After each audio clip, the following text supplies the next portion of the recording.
தனுசு ராசி அன்பர்களே, வளர்ச்சிக்குரிய பாவங்களில் கிரகங்கள் வலிமையே, பல வகையிலும் வருமானம், வித்தைக்கு பாராட்டு, இல்லத்தரசிகள் வாரிசுகள் விருப்பம் இருப்பினும் அவைகள்லாம் ஓரளவு இந்த மாதம் பூர்த்தியாகும்.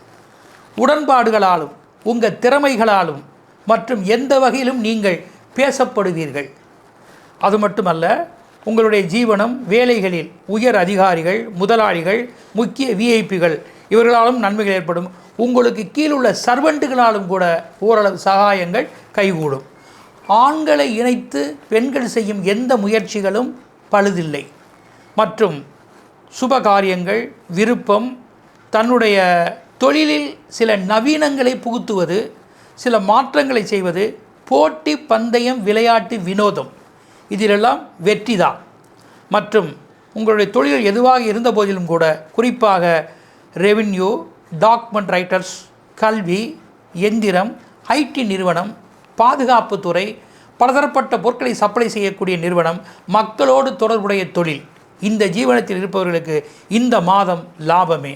அத்துடன் இம்மாதம் 3, 4, 12, 13, 14, 15, 16, 24, 25, 30, 31 இந்த தேதிகள் எல்லாம் உங்களுக்கு அதிர்ஷ்டமும் மேலே சொன்ன சுப பலன்கள் சரியாக வந்தடையும். குறிப்பிடப்படாத தேதிகளில் உங்களுடைய முயற்சிகள் சற்று தாமதமாகலாம். அதனால் கவனமும் பாதுகாப்பும் பரிகாரமும் தேவை. மூல நட்சத்திரத்தில் பிறந்தவர்களுக்கு அனுமானை வணங்குவதும், எழுத்து TZ, திசைகள் வடமேற்கு சாதகமே. பரிகாரம் வெற்றி மாலை, வெற்றிலை மாலை. பூராட நட்சத்திரத்தில் பிறந்தவர்களுக்கு சங்கர நாராயணனை வணங்குவதும், எழுத்து LO, திசைகள் தென்கிழக்கு சாதகமே. பரிகாரம் ஏலக்காய் மாலை. உத்திராட முதல் பாதத்தில் பிறந்தவர்களுக்கு கற்பக கணபதியை வணங்குவதும், எழுத்து WM, திசை கிழக்கு சாதகமே. பரிகாரம் வடைமாலை அல்லது அருகம்புல் மாலை சாற்றி வணங்குவது.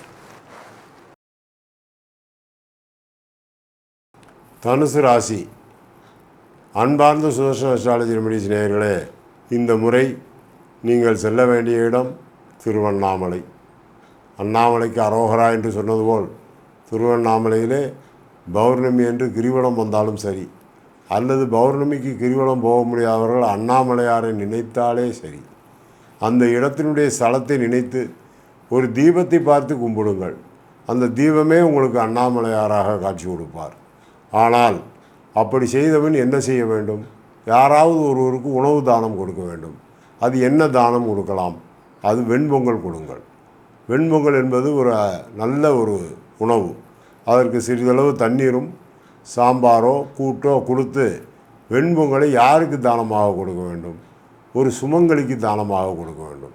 அந்த சுமங்கலி கொடுத்து விட்டு நீங்கள் அவளிடம் மனதார என்னை வாழ்த்துக்கள் என்று சொல்லிவிட்டு வாருங்கள்.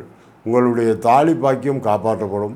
திருமணமாகாத குழந்தைகளுக்கு திருமணம் நிறைவேறும். வராத கடன்கள் வரும். நிச்சயமாக வீட்டிலே ஒரு நல்ல வெளிச்சம் தோன்றும் என்பதை தெரிவித்துக் கொள்கிறேன்.